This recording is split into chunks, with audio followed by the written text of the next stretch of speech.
Ada tambahan? Ya, terima kasih Yang Mulia. Saya paham pendapat ahli yang mengatakan bahwa harusnya yang dipersoalkan adalah selisih suara. Itu ya pendapat saudara ahli.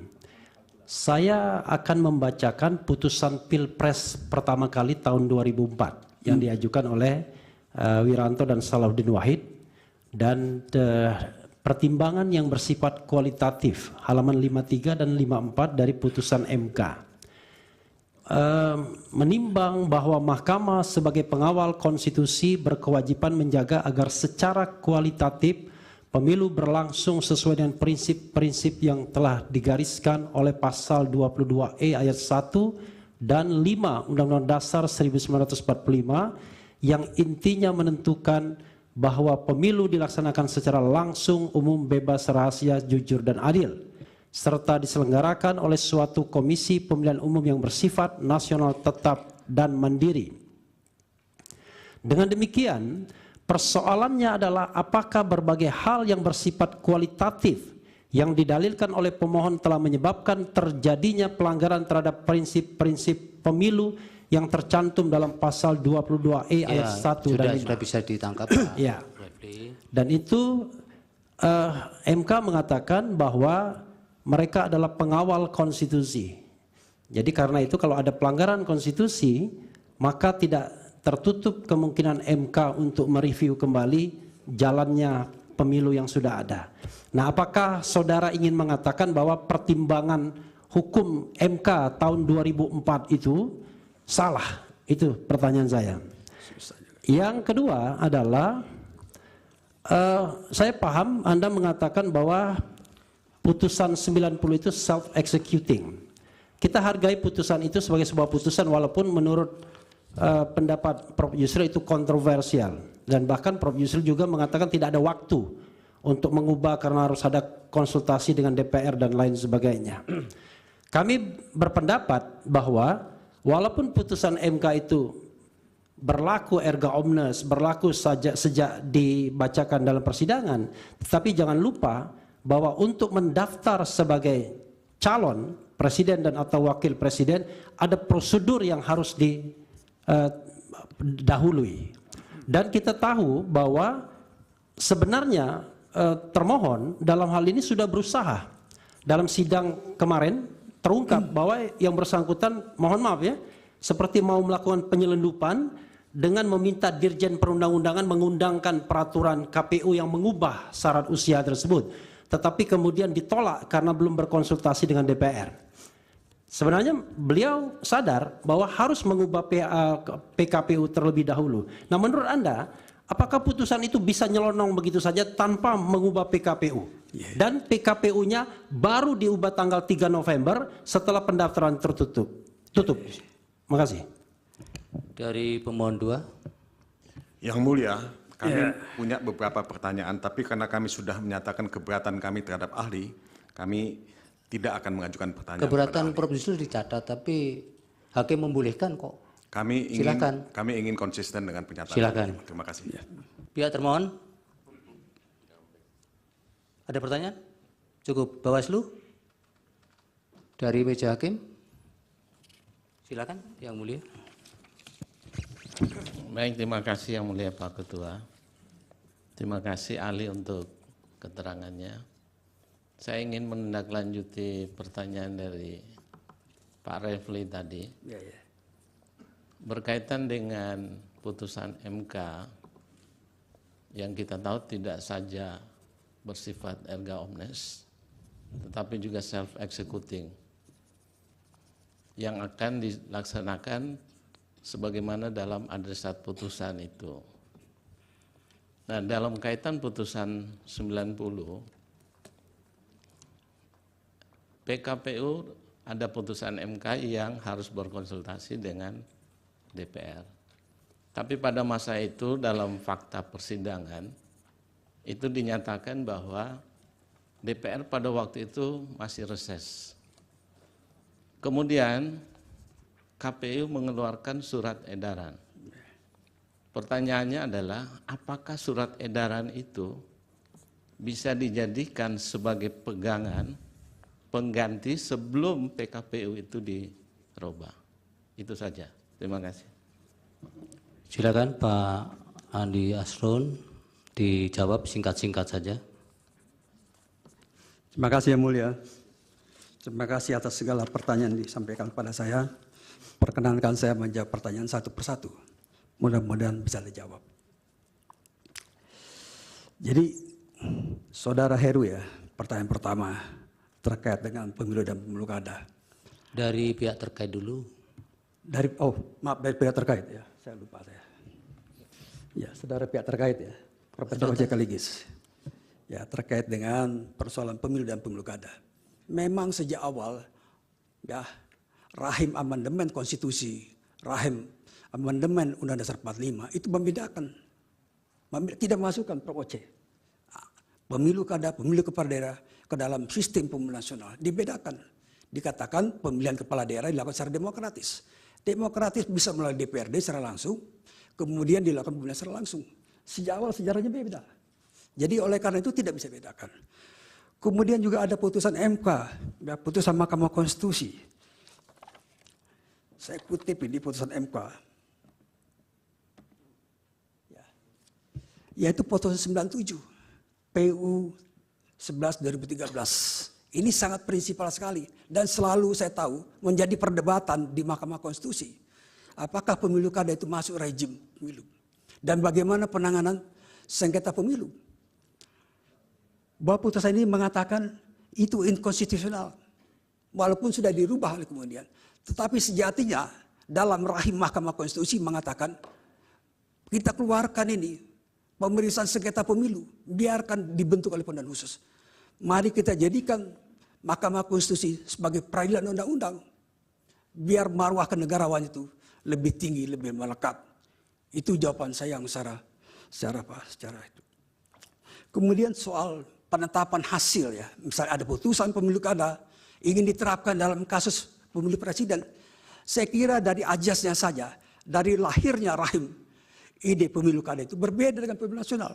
Dan implikasinya beda. Bayangkan kalau tiba-tiba semuanya dirubah, diulang secara total. Mulai dari mana?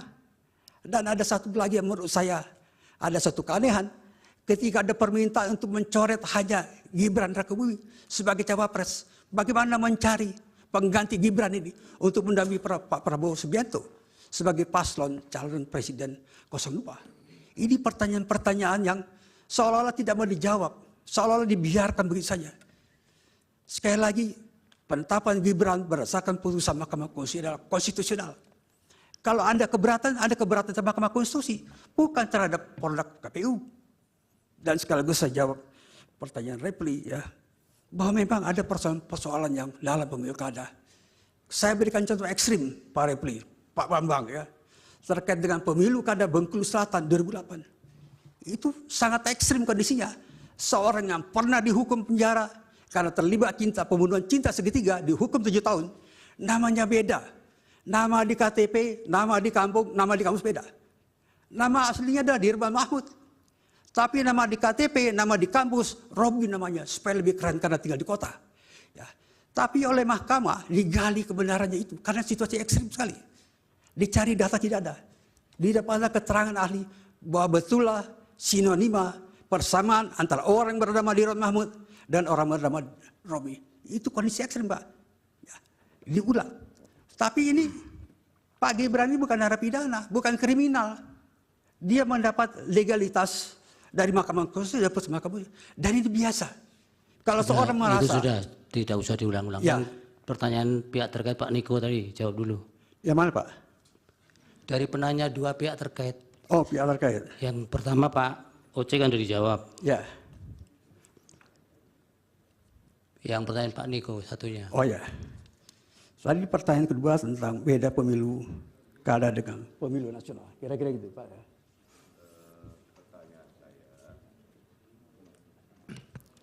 Singkat-singkat bisa Ya, diulang Pak. pertanyaan saya, bagaimana pelanggaran konstitusi yang sejatinya menunjuk pada undang-undang namun justru dalil-dalil yang dibangun tidak berkesesuaian dengan yang diatur dalam undang-undang.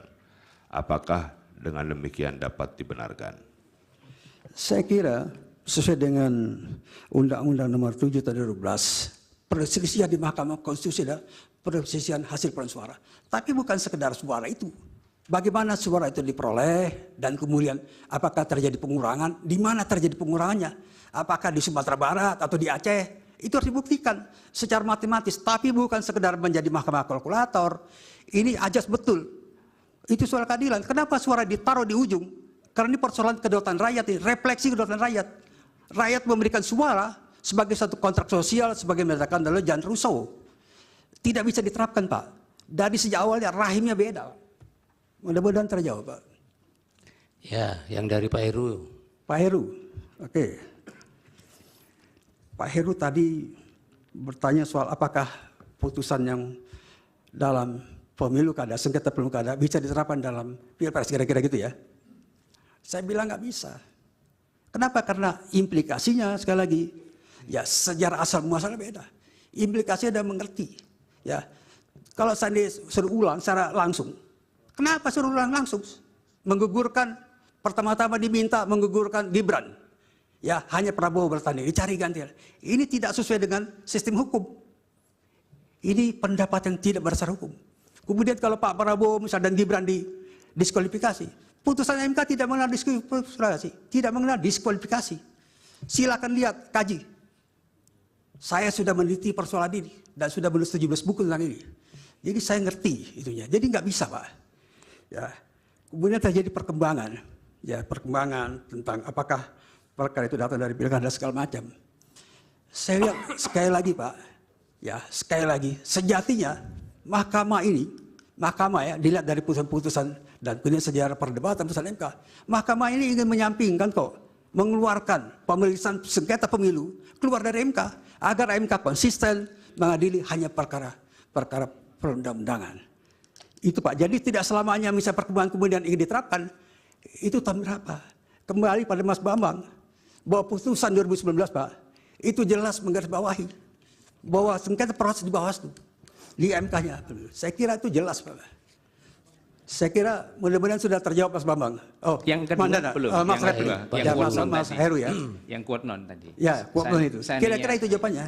Bukan, seandainya tidak bisa. Kan tadi ahli ternyata menerangkan tidak bisa di Mahkamah Konstitusi. Kemana keadilan itu bisa dimohonkan penyelesaiannya? Nah, itu soal nanti, Pak. Itu soal politik hukum, ya. Nggak bisa dibahas sekarang. Perlu rapat dulu DPR yang baru ini dengan pemerintah Presiden Prabowo Gibran. Ya, yang pertanyaan Pak Refli, jawab. Nah, ini tadi dikutip putusan sengketa Pilpres 2004 ya. Kita pakai yang terakhir, Pak, 2019. Kembali lagi 2019. Itu yang paling anyar, paling baru. Silakan Bapak baca secara teliti ya, putusan 2019. Itu jawaban saya, Pak. Bisa dikutipkan nggak 2019 bagian mana yang menjawab atau mendukung pendapat saudara ahli? Gimana? Putusan 2019 itu bisa dikutipkan nggak? Bagian mana yang mendukung pendapat saudara ahli bahwa itu hanya hitung-hitungan aja? Izin yang mulia, sebaiknya pertanyaan-pertanyaan Iya. tidak dialogis Melalui seperti hakim ya, ini. Pak Refli. Melalui hakim ya. Enggak. Ya, itu baca amalnya saja, Pak. Gampang itu ya. Anda baca amalnya setelah pulang dari sidang. Pak Ya. Asron ada penegasan bahwa di putusan 2019 di bagian mana yang itu menegaskan bahwa Mahkamah Konstitusi hanya mempertimbangkan pada bagian-bagian penghitungan suara saja, tidak berkaitan dengan TSM lah. Contoh realnya itu. Ada tidak pada bagian Ada, itu? Pak. Ada ya. Ini saya kutip nih. Saya kutip. Bahwa putusan MK ya hasil pemilu 2019 nomor 01 PHPU Pres 17 Februari 2019 menyatakan antara lain ya, putusan tersebut menegaskan Mahkamah Konstitusi hanya memeriksa perselisihan suara di pemilu presiden dan pelanggaran pemilu dan sengketa proses pemilu ditangani oleh Bawaslu.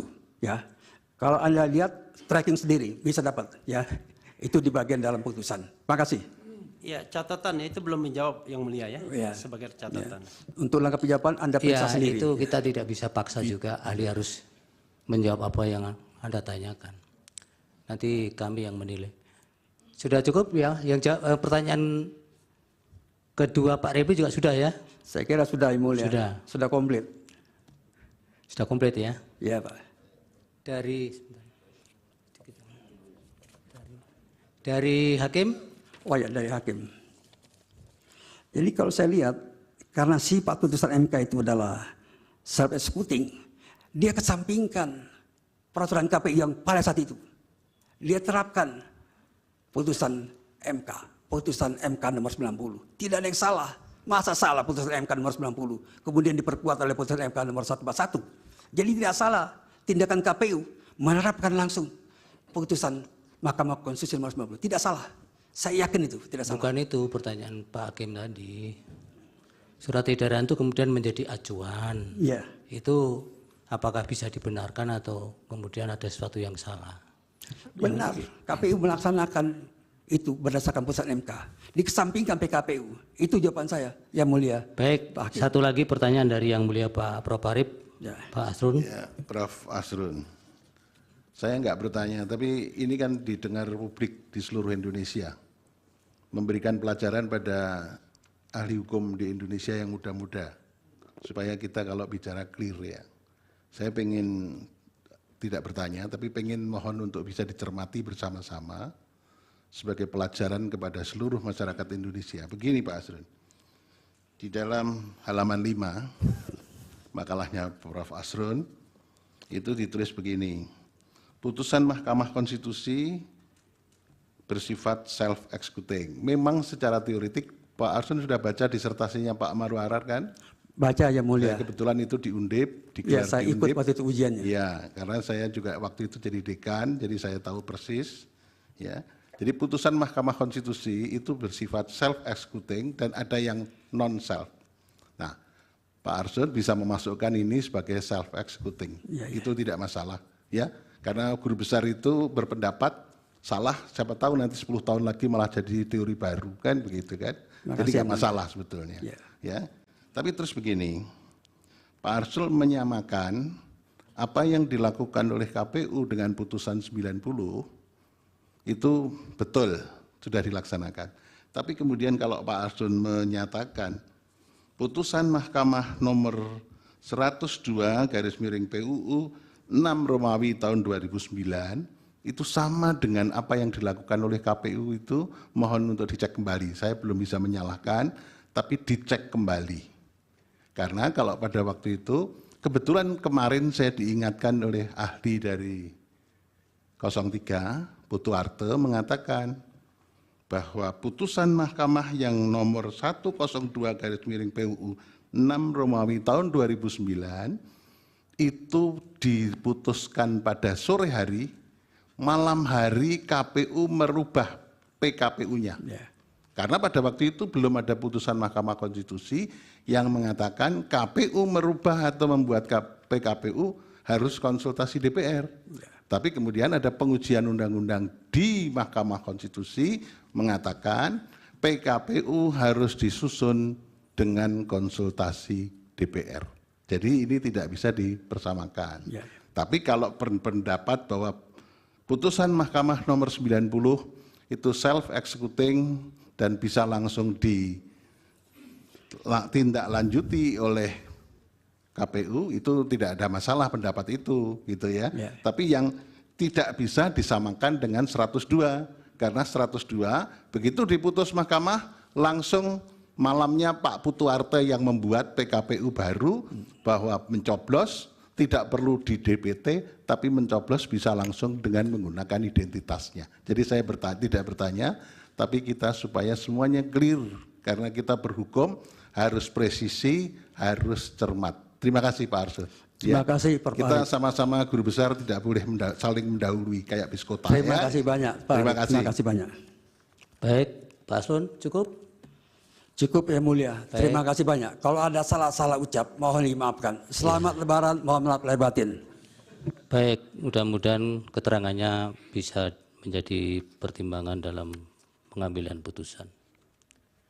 Prof, yang kedua siapa ini? Tetap Pak Abdul Khair Ramadan? Ya, Dr. Abdul Khair Ramadan. Supaya dari Jangan lupa subscribe ya.